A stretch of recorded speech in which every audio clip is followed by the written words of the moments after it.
Today's topic is the basics of money, and I'm actually going to give you kind of my thought on how you get to from here at 21, 22, 25, 30 to when you're 45 and 50 and not having to work ever again, or if you want to continue to work, you can give some money away and you'll be living debt-free. So I will give some of that stuff away, but then for those of you who want to go a little deeper into real estate and you want to know whether you want to rent or buy, how much house should you buy, what the percentage of your home income should be your mortgage payment, what is a mortgage payment, what is mortgage insurance. We'll deep dive into real estate in one of these sessions.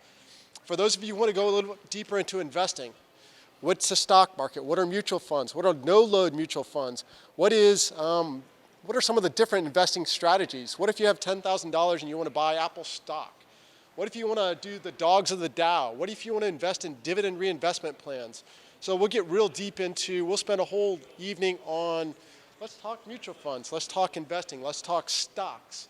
We'll do a whole evening on insurance. How much life insurance do you need? How much auto insurance do you need? Who do you buy insurance for? Should you invest in insurance annuities? So we'll go all deep into insurance. We'll do one on starting your own business. For those of you who, how many people think they're going to start a business? I should see most hands. I mean, that's why you're here, right? So we'll do about entrepreneurship. How do you find venture capital? I actually have a guest speaker coming in who started several businesses to come talk about that one. So we're going to talk about a bunch of different things going down the path, including your first job, interviewing, resumes, finding a job, starting out on the right foot, and then we'll wrap it all up. So hopefully over the course of the next 7 or 8, 9 Mondays, this will be informative. You'll spread it out. If you want to invite friends, if you want to invite family, if you want to invite whoever, this is for you. You're not getting credit for it other than eating ice cream. The only credit is you get calories, right? So that's it. So why is this important? Is the love of money greed? No. So here's my thought on that, and sorry, Mr. Donald Trump. When you have more money, it just makes you more of you. So if you're a jerk now, when you get money, you'll be a bigger jerk.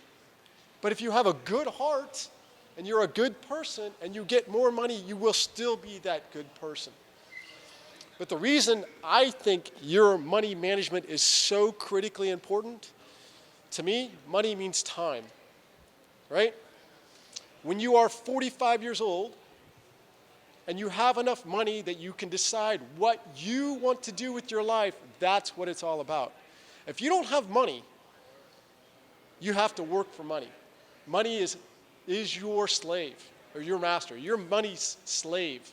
But if you have enough money to be secure, your financial peace, you got your house in order, you own your house, you're out of debt, you've put money aside, and I'll show you on a modest salary how when you hit 45, you can have $1.2 million. If you have that in the bank and you don't steal from the future you, then you control your life. You control your time. You can say, hey, you want to go to Europe next week? Sure. You want to work? Yeah. Do you not want to work? Yeah. So to me, it's not about things. It's about controlling your time. I'm going to have one kicker to that. Dr. Miller, did you have something to say? Okay. Wow. Can you guys hear me back there? Wow. Well, we were talking about having a mic. It's a bigger open audience than I normally have, but I will project. So in your front, I can project. My voice is going to get louder. Sorry. Bear with me. So I'll project a little more.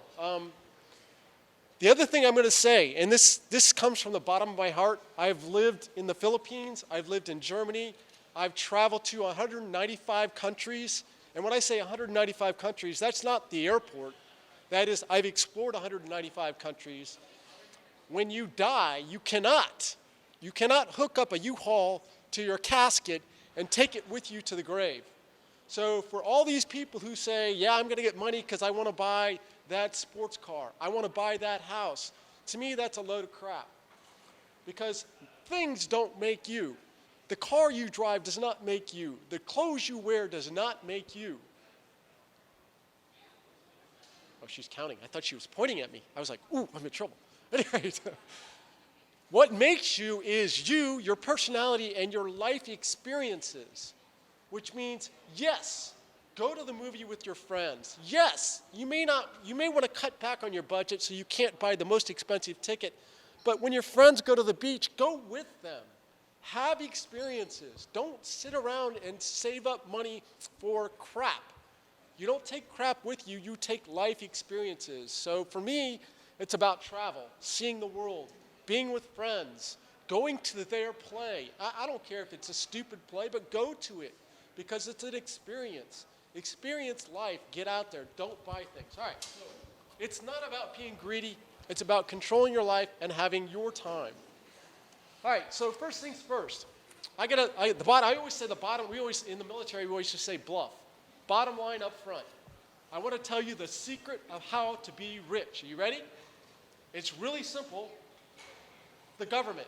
The government will give you enough money and you don't have to worry about it. Right? We got Social Security. That's going to pay you enough money. Also got welfare. I mean, if you lose your job, don't worry about it. The government's going to give you enough money. Right? Or you can buy investments. You can buy his book, and he's going to tell you how to get free money from the government. The government's going to... Has anybody stopped listening to me now? That's a load of crap. The government's not going to take care of you. Social Security is not going to be around, and if you are planning your retirement based on Social Security, oh my. So the government is not the answer. Take control yourself. I want you to have $1.5 million, this is the challenge, $1.5 million in your bank account when you are 46, 47 years old, I'm counting 20, 25 years down the road, then you have control of your financial life. All right, so answer number 2. You can buy real estate with no money. You don't have to have a job. You don't have to have money in the bank. You're just going to borrow and get real estate, and it will go up in value forever. Load of crap number 2, all right? Sound financial investment in growth stock mutual funds will get you there. Now, once you have about $100,000, I am a licensed real estate professional. I do real estate investment as a hobby. Once you get that point, let's talk about expanding your portfolio to include some condos in Las Vegas. I've got 4 of them. I didn't start out there. All right, let's get you on a basis where you do growth stock mutual funds. But we'll talk about that too. Load of crap number 3, be a day trader. You've seen those infomercials, right? All you've got to do is study the stock charts and get some money and invest it. When the money is low, when the price is low, you invest and sell when the price is high. You all could do that, right? It's real simple. No, it's not. All right? People make and lose lots of money daily, and they do it as a profession. So don't get caught up on the stock market. I bought penny stocks. No, you don't have to do that. All right? 3 is the lottery. Lottery is getting rich for people with bad math skills. All right? It's a tax on the people that didn't go to high school and college and get math skills. It's fun. I buy lottery tickets. It's really neat to see that somebody won $528 million. But if it is your financial plan for money and being rich, not rich, but being financially secure, think again, please. Here's another one. Flip houses. I've done that a couple times. I've lost a lot of money flipping houses. But man, don't those shows on TV make it look sound so easy? I'm going to buy a house, I'll live in it as I'm fixing it, and I'll sell it. Well, good luck. First of all, good luck getting what we call a maintenance loan in the real estate business. Good luck finding an investment and then fixing it up. Why are you doing that? Why don't you just get a good job, invest 10 to 15% of your money in good growth stock mutual funds, and at 45 you say, yeah, I don't want to buy a house today. I want to go visit Germany. No, I don't really want to work for you. You're a jerk. I'm done working for you. That's what you can do if you take care of your money now. You can't do it if you wait till you're 40. If you wait to do this until you're 40, too late. And that's why I wish in your shoes. You guys have time The time value of money and compound interest is so powerful. So let's talk about it. Those guys all did it, right? All you got to do is study stock charts, buy stocks, and you're rich. You can beat Carl Icahn. You can beat Warren Buffett. You can beat Abigail Johnson. They're just average people. You guys can beat, no. They're not just average people. And they didn't start there. So let's not jump on the bandwagon of just investing in stocks. Anyway, how many people have heard they bought Apple in 2007 and it split 8 times and now they're rich? Yeah, what they didn't tell you is they bought Apple 10 years ago, but they also bought Jones Medical, which went bankrupt. They bought PNC Bank, which is upside down. They only tell you about the good things. So let's not use the stock market as our only technique. Okay, the last one, which is what most of my friends did when they graduated from college, is they wing it. I'm good looking. I'm young. I don't have time for this right now. I don't have an income. I don't have a job. I'll worry about that later. I got to buy my fiance the engagement ring. I got to buy that motorcycle. I got to get the house when I graduate. This investment stuff, I'll worry about it at 35 years old. Oh my gosh. Don't do that. Don't be that person. And I'm going to challenge you right now. You guys are brothers, right? All right, so here's a good example. I usually use my friend, but I never have brothers. So brother number 1, he graduates from college at 21 and he listens to people. He does his study. He's financially literate. By the way, financial literacy is not coming and listening to me. It's you have your own study. I'll give you my favorite authors. I'll give you a challenge to read 4 or 5 books when we get to the end here. But he listens and he starts investing 10% of his take-home pay, take-home after tax. And I'm actually going to pull up an Excel spreadsheet for you that I will share with all of you. I'll give it to you. He invests 10% of his take-home income for the first 15 years. So between 21 to 36, he invests 10 to 15% of his income. And I'll show you my assumptions. And he stops investing at 35 years old. Never invest another penny. He's like, I'm 35 years old. I really like beer. I like to travel. I don't want to do this investing thing anymore. He stops, but he doesn't touch his nest egg. His brother, on the other hand, said, hey, that boat is really nice. That condo is really nice. I want to do all those things. I don't want to invest. He doesn't invest for the first 10 years, and he starts investing at the age 30. And from 30 to 55, he invests 10% of his income. He will never catch you. Your time value of money, even if you do 15 years and never invest again, if he waits 10 years, he will never catch up. And I will show you those Excel spreadsheets. That's why it's so critically important that I don't care if you make $50 or $100 or $10,000 a month, it's 10% of your income now, 10% of your income into a growth stock mutual fund. If you wait, you've lost the value of compound interest if you don't know about it. So we'll talk about it. All right, so where we're headed, those of you who've heard me in class, you'll hear a lot of Dave Ramsey in me, so I've got to give a lot of credit to Dave Ramsey. You'll hear a lot of Clark Howard. You'll hear a lot of the Money Guy show. You'll hear a lot of Carl Icahn. I have some people that I listen to on a daily basis, driving back. I live in Disney World, so back and forth to my little house. So you'll hear a lot of those people, and I give credit where credit's due. So how many people have heard of Dave Ramsey? You'll hear about the 7 steps, the snowball. You'll hear about all those, but you'll hear about some others. I think Dave's a little bit too conservative for my means, but we'll talk. We'll talk investing. Again, deep dive into, if you wanted to invest in stocks, I'll give you some really fun ways to invest in stock. You take the Dow Jones Industrial Average, 30 stocks, you buy the 10 lowest, 5 highest yielding stocks, and you realign those every January 1st, and you'll do pretty well. However, I don't put the cornerstone of my investment strategies in buying individual stocks because I don't have enough time. I'm teaching you guys. I don't have enough time to study the stock market. My cornerstone is aggressive growth mutual funds. And for you guys, definitely aggressive growth mutual funds. Now, once you get to a certain size, I'm going to tell you 25% in aggressive growth, 25% in growth and income, 25% in international, and 25% in stable stocks. And we'll talk about all those. Real estate, I'll give you some magic numbers on real estate. I'll show you the path, what happened between 2003 to 2015. I'll tell you the value of stocks in the Tampa and Orlando area. We'll talk about what happened when the bubble burst in the real estate market. We'll talk about speculation. I'll even show you where the market is right now in this area. It's pretty interesting. Insurance, we talked about.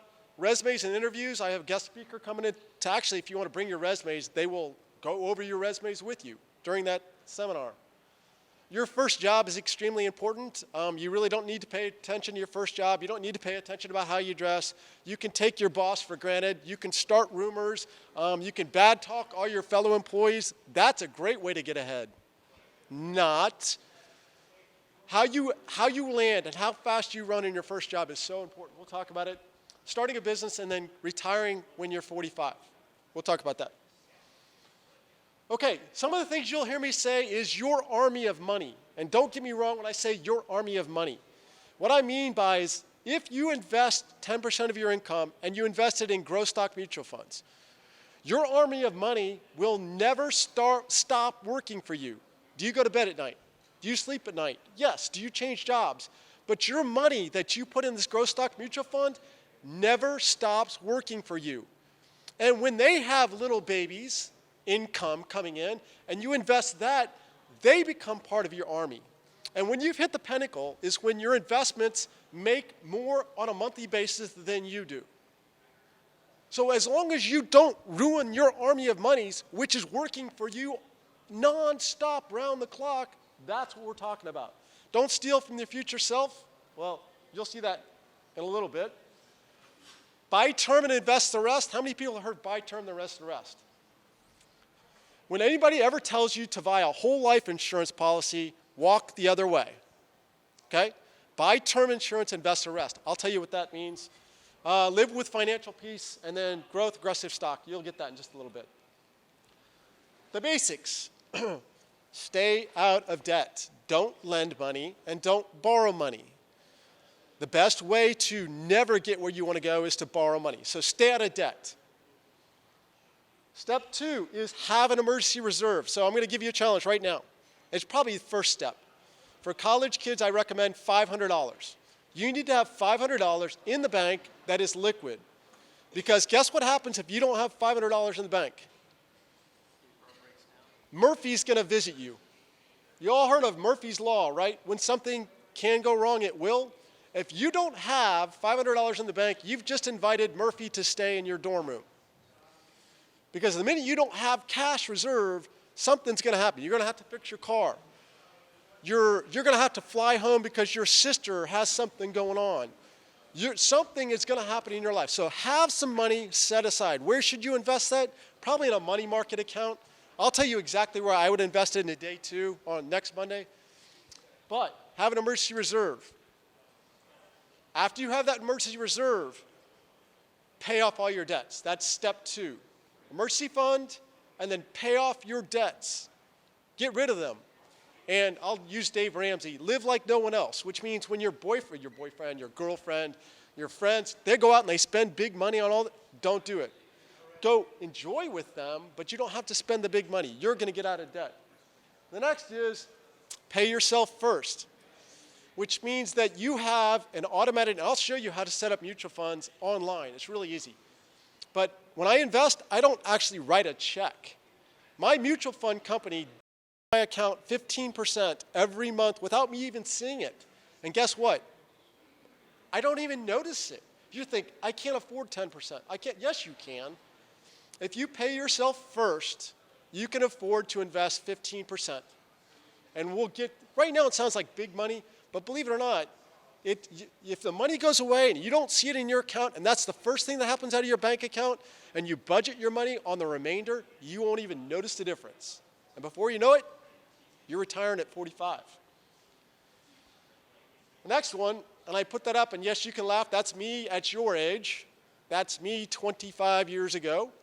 Don't steal from your future self. So think about you. That's me looking forward to me now. Hello, future self. I'm your future self. When you have this big stockpile of money, and you've done really well, and you've done really well, and you've done really well, you got this money set aside, right? And it's burning a hole, and you're watching it go up. It's $30,000 now. You're like, oh, wow, $30,000, but I really want to buy that Jaguar. Or I really want to take that trip.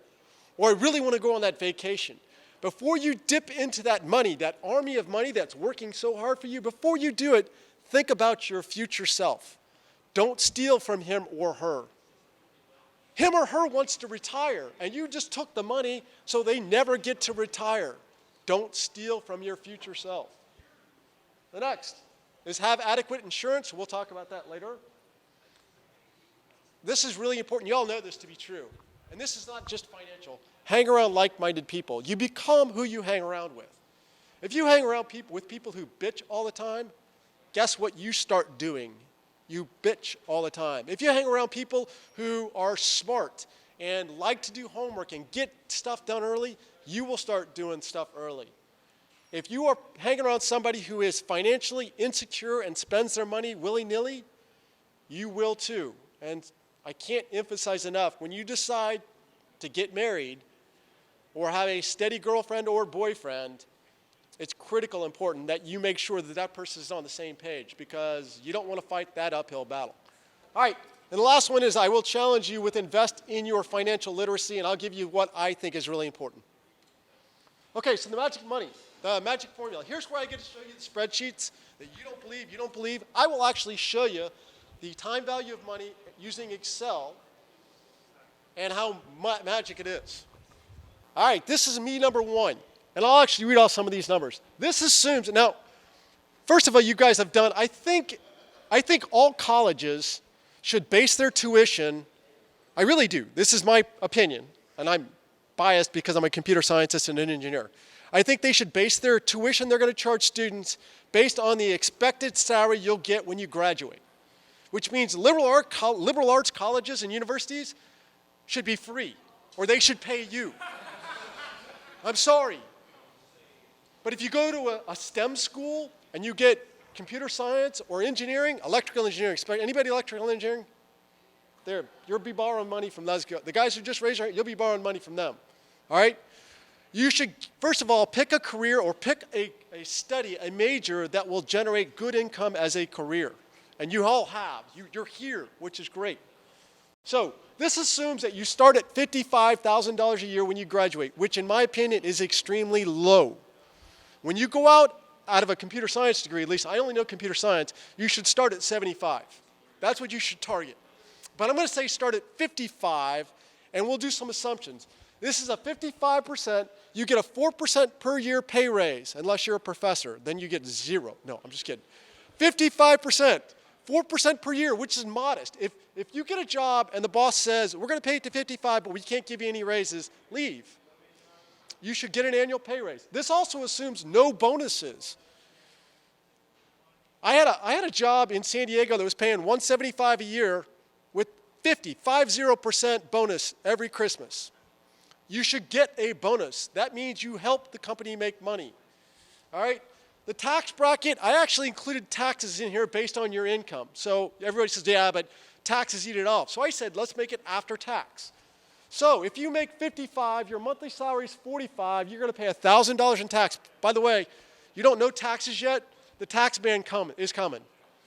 Especially when you start making money, the tax man really comes. It sucks. But it is what it is. So your take home is $3,500 a month. You should invest $357, which is the first 10%. And this is you, right? You're the smart. You graduate, and you're going to do 10% for the first 15 years. And there it is. I'm assuming a 4% annual pay raise, no bonuses, and your tax bracket goes based on how much your income is. You will stop investing you'll notice that you're not investing anymore when you turn 35. Now you're on a cruise. You're out in Europe. All right, so how much money do you think he's going to have if he stopped? He stopped at 183. That's your army of money, and you don't put anything else in it. What do you think you're going to have when you are 53?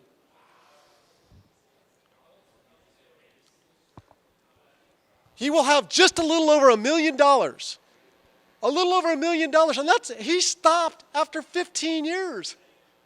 Now, you didn't rob your future self. You didn't go in and dip into it and say, I want to do something else. No. But if you just invest for 15 years, you'll have over $1 million when you retire, and that's after 32 years. So how old are you now? 24. So he's a little older, so he has to work.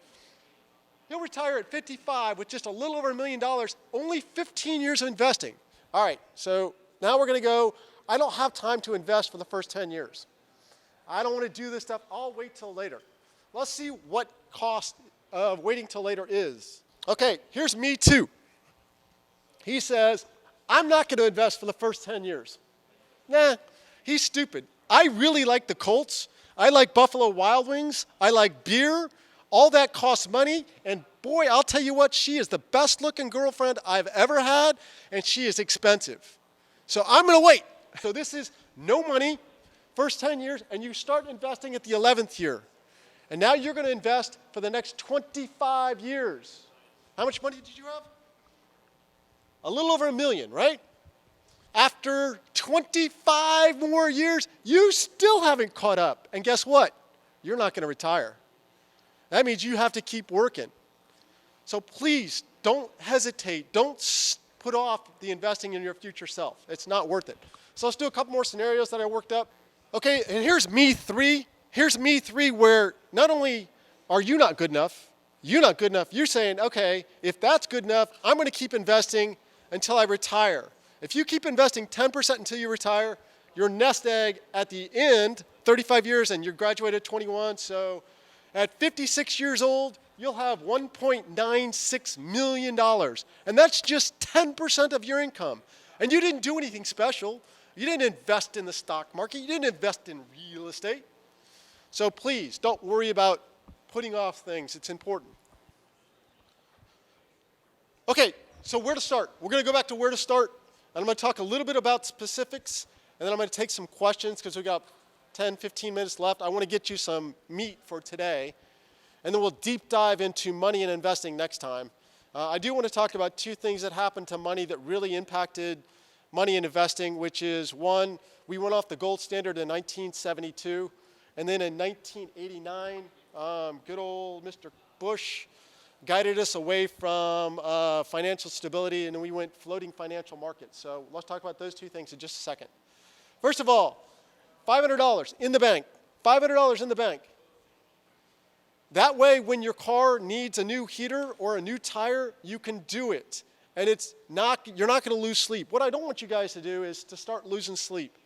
Have enough money where you don't want to, and you can still bitch at the mechanic, but you can fix your car and then put money back in the bank. Number 2, pay off all your debts. Luckily, I don't think a lot of you all have student loans, but how many people know friends who graduate from college with over $100,000 of student loans? Oh my God. I just don't understand how they do it or why they did it. And some of them have liberal arts degrees, and they're going, how would you like fries with those burgers? Oh my God. So number 3, increase your emergency reserve. So once you pay off your debt, I want you to get 3 to 6 months of living expenses, which for you guys probably won't be much. It's probably going to be around $10,000. So $500, pay off your debt, get $10,000 cushion. Now you're sitting pretty. Now you start to invest at 15%. All right, where should you put your money? I have some great ideas, and none of these count. All right? No, you don't want to put it on your mattress. I know the world's going to end, and that nuclear war is going to be tomorrow, and that the Zika virus is going to kill everybody, but don't put money under your mattress. You will lose money. 2, commodities. How many people heard about so many people making money in commodities? The only people that make money in commodities is if your name is Clinton. Then you make a lot of money in commodities. I still don't understand that one. But don't do it. So, no, commodities is risky. Be careful. Stock market, individual stocks. I don't recommend individual stocks. We'll do mutual funds. We'll talk about growth stock mutual funds.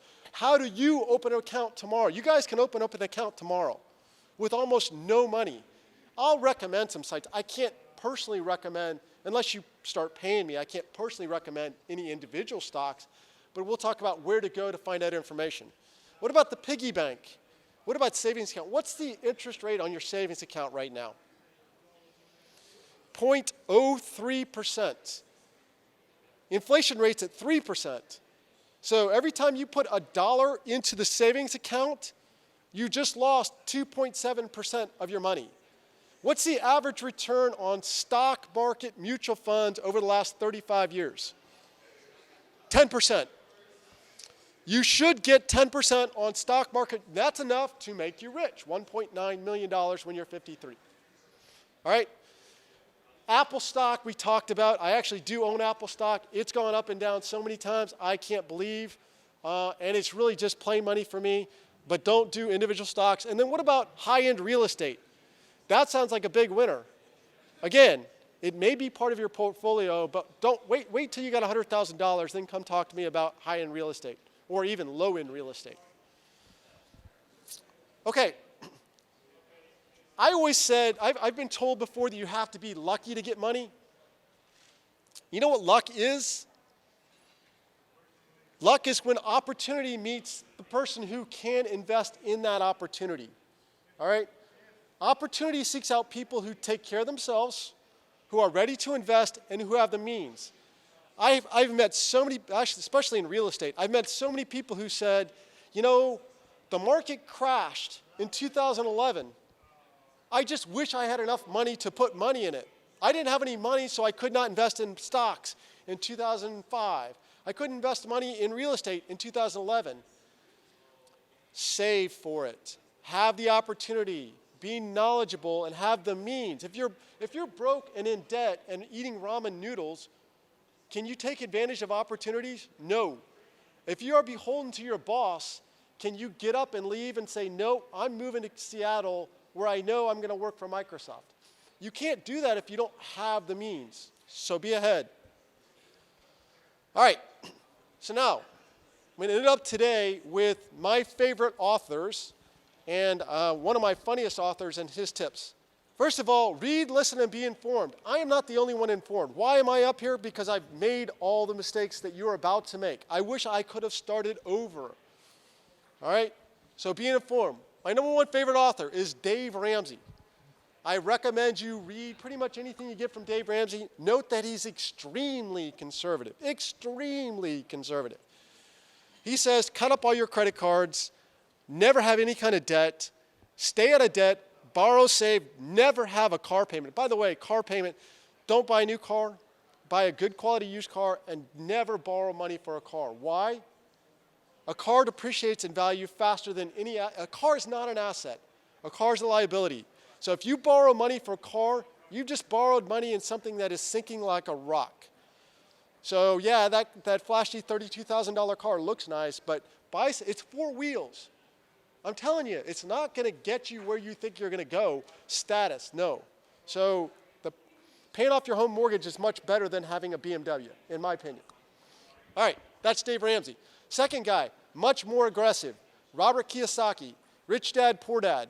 He talks about having 2 dads when he was growing up. One dad was a real estate mogul and a business owner. His other dad was a worker. And he talks about the difference between a business owner who hires people to make money for him and the worker who goes to the factory every day and never thinks about being anything other than a worker. Read Robert Kiyosaki. He'll tell you to borrow money to buy real estate, though, so be careful. I did that, and I lost my shorts once. Almost went bankrupt. The Wealthy Barber. This guy talks about life lessons that he learned from a wealthy barber. His barber was wealthy only because he did the 10% rule. He says, what's a will? What's life insurance? What's investments? So he goes to his barber, and his barber every week gives him challenges, and it's a really neat story. It's a story, but it's very readable. Next one is The Millionaire Next Door. How many people have heard this book? Okay, believe it or not, The Millionaire Next Door was done by Dr. Stanley. The average millionaire lives right next door to you. It's the guy who lives in that modest house, who drives that modest car. You would never imagine would be rich, but he is. The millionaire is not the person with the flashy house with the big mortgage payment and the big car note. It's the average guy next door. So the average millionaire in the United States is the one like Sam Walton who still lives in his same house, driving his same beat-up truck. You don't have to have status symbols. Good book. Automatic Millionaire talks about the 10% rule and where to invest. I recommend that. I will post these slides too. I'll send these slides out. The next one is a new one. It's Debt Free by 30. It's for those of you who are already in debt. How to get out of debt quickly. I recommend that one. Susie Orman, she's the one you listen to late at night. If you're like me and you get late out and you watch Susie, Susie's great. She really slams people, but she writes a really good book for very young people out of college. She's really conservative too, but I recommend it. This is probably one of my favorite stories of all time. It's called The Richest Man in Babylon. The Richest Man in Babylon is about a really rich guy in Babylon, ancient Babylon. He has 2 sons. One son goes off and makes riches. The other son doesn't know how to get ahead. And it still applies today. This book was written in 1932. I read it often. I actually listen to a lot of books. Read this book. And then my favorite author of all time is Ben Stein. How many people have watched Ferris Bueller's Day Off? This is the teacher. He was the actor teacher. Bueller. He's actually a financial analyst. And he does great. And he talks about, I'm going to actually show you some of his quotes. You can read them, and I'll highlight a couple that I really like. But he writes a book about how to really ruin your life, how to really ruin your financial life, how to really upset the neighbors. He writes funny books, but the quotes are great. For example, that's coming next. If you don't have time to listen, like me, I don't have time to read, I listen on the way to work. So I listen to audiobooks or podcasts like Clark Howard. I recommend that podcast. Get a good podcast on your phone. Listen in the car. If you don't have time, listen in the car. How about the Money Guys show? I really like those guys. How about Stacking Benjamins? Really, really funny group of 2 guys. Okay, now ready for the quotes? I really like this. All right, if you really want to ruin your life, use credit cards and max them out. That's a great piece of advice. Lend money to friends. If you lend money to friends, you've just given them money. All right? How about invest in penny stocks? Or how about watch late night financial shows and believe them? No. How about do it all yourself? You don't need help. You can read some of the others. I like some of these. Don't believe that any of this matters, and don't start until you're 35. These are ways to really screw it up. And I've screwed up several of these. How about ruining you? The most important asset you have is you. So how about don't learn about your job, don't learn about your company, don't worry about how you dress for work, don't worry about dressing for success. Do the minimum. Just get by. You know, a C in Dr. Bushey's class is good. Just minimum. That's a really good way to screw up your job at work. Don't do that. What about showing no regard for the truth? How many people have me in class and know that honesty, integrity is probably one of my core principles? Don't worry about the truth. Just tell people whatever they want. What about spreading rumors at work? What about participating in gossip or lingering and listening to people and spreading rumors? Or how about complaining all the time at work? These are all great ways to screw up your financial future. How about looking for a grievance? How many people know some people that are litigious? Always looking for a reason to sue. Looking for a grievance. I'll sue them. I got hurt. My back hurts. Don't be that person. Take responsibility. All right, how about this one? Video games at work. And make sure you turn the volume up when you do it. So these are all little quips. These are all Ben Steinisms. So read his book. I'm not going to read the others. The last one really gets my beef, and I'm going to stop right here and going to take questions. Say anything that comes to your mind without using a filter. Be Donald Trump. I didn't say that. Say anything that comes to your mind. Don't do that, folks. Be sensitive. First of all, don't judge people based on outward appearances. Don't judge people based on their sex, color, creed, religion. Also, don't base judgments based on people's Facebook page.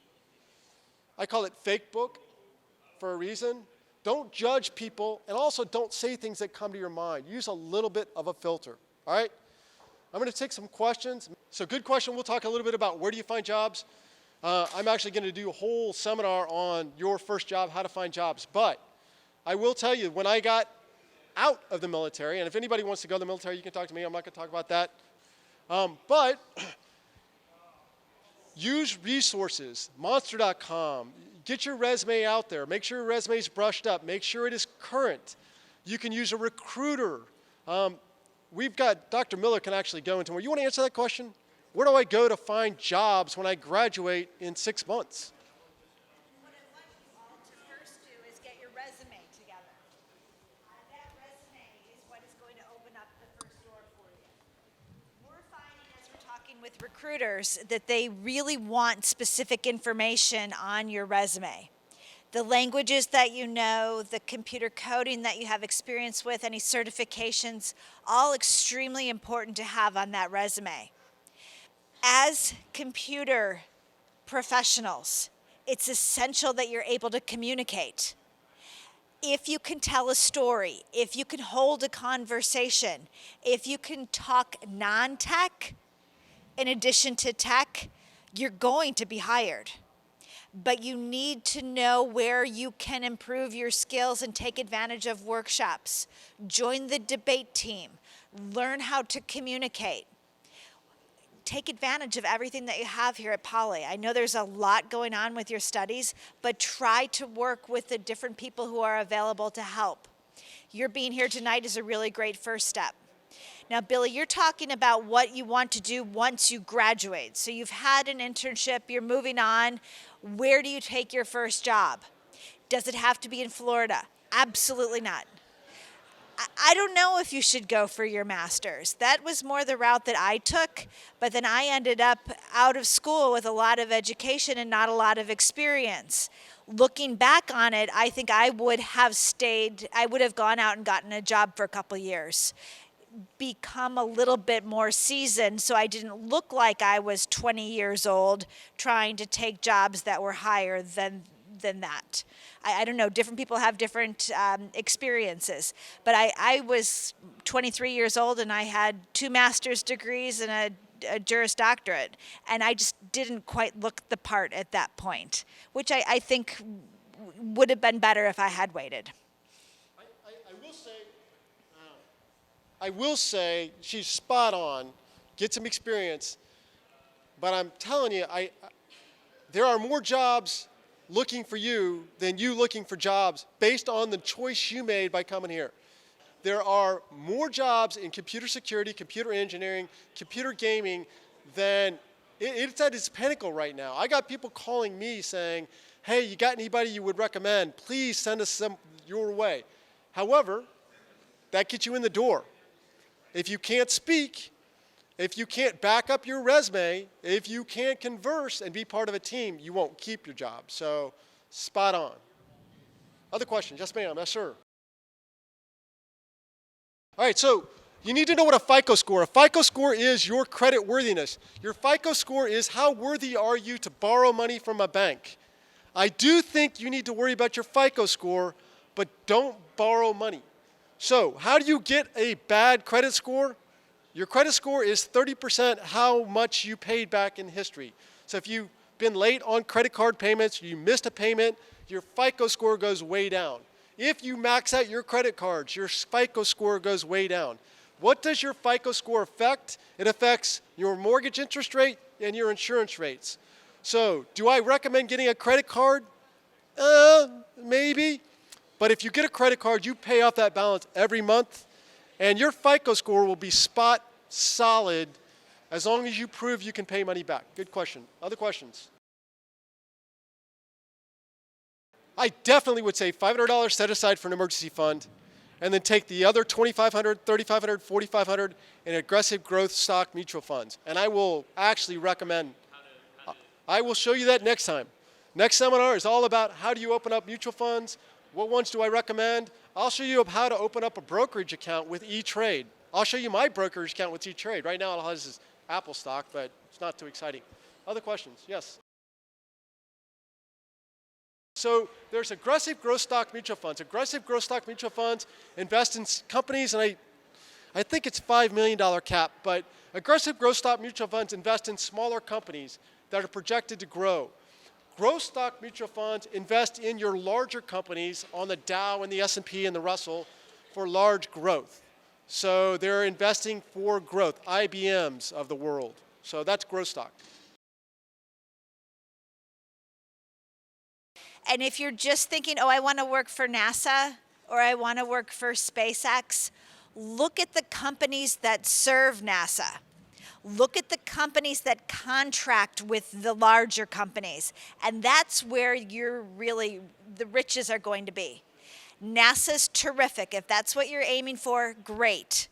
But look at the Craig technologies that inform NASA and work on NASA contracts.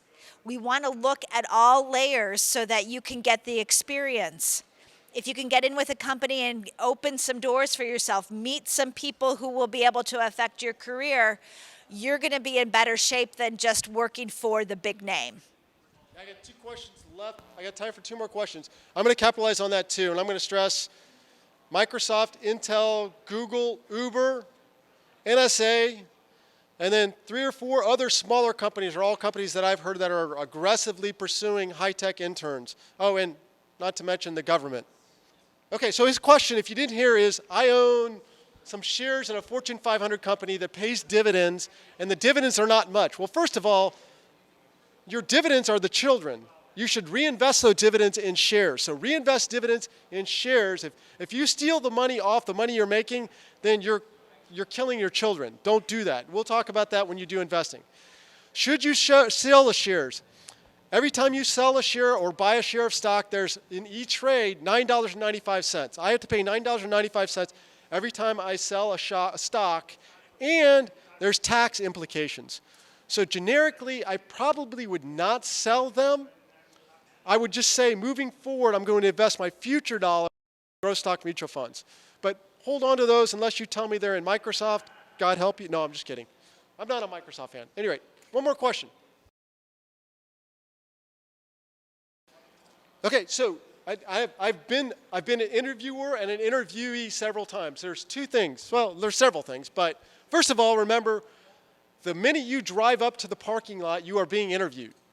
Every time you talk to anybody that you go into the interview with, you are being interviewed by the receptionist, by the security guard, by whoever. When you drive up, you be on your A game at that interview. Number 2, before you go to the interview, do a web search on the company. Find out what the company's doing. Find out what the background of the person you're going to be talking to is. If you can find out who the interviewer is, even better. Set yourself apart for being prepared. And then the most important thing, I think, is the question you will be asked. You will be asked, everybody who's in my classes, I tell them interview questions all the time, like what's the difference between a constructor and a destructor, and what can you do in Java? I'll give you Java questions all day long in my classes, but the question you will be asked is, do you have any questions for us? You will be asked that by every interviewer. And the answer is, how can I contribute to your success? If you can let the company know that you are excited and you want to know about this job and you are interested, how can I help contribute to the company's success? Some form of that answer is really nice. If they ask you what kind of tree would you be if you joined this company, I can't help you there. I'm not a social person. But that type of question I can handle. Just do your homework, be on your A game, and you are always being interviewed until you get home. When you're interviewing, don't go off the record, ever. When I've been interviewing for jobs, even here, I've had candidates come in and one person wanted to know what the sick leave policy was. That was indication to me that, nope, this person isn't interested in working. I've had people ask me questions that are very findable on the webpage. Tells me that they haven't done their research and they really don't want this job. I think the best thing for you to do is also make the person that's interviewing you feel comfortable. Have a conversation. Be able to take their lead in the conversation so that you are approachable and someone that they can see themselves working with. If you're so rigid and so nervous, you're going to make them nervous and they won't feel like they can connect with you. Think about yourself when you're choosing your friends. Who do you want to be with? someone that you can talk with, someone who interests you. And that's where you have to be with your interview. Yeah, that's a home run. I actually notionally took a job as a Continental airline pilot and went through their airline application process. And I was talking, most of my friends are airline pilots. But they said that their interview process sounds really rigid. But on the exit side, they all say, you know what they're really interviewing you with? They're interviewing with if they could stand being in the cockpit with you. I mean, all the questions they ask you, they're in the back of their mind going, do I really want to have coffee with this guy? Is this guy going to be a good, fun worker to be with? Just remember that. They're real people. Okay, so I'm going to sum this up right now. Next week is one of my favorite topics beyond money is investing. Opening up mutual funds, doing stock trades, how do you do different dividend investment strategies? How do you open up this account? It's all about investing and where I would put your money if I were you right now. So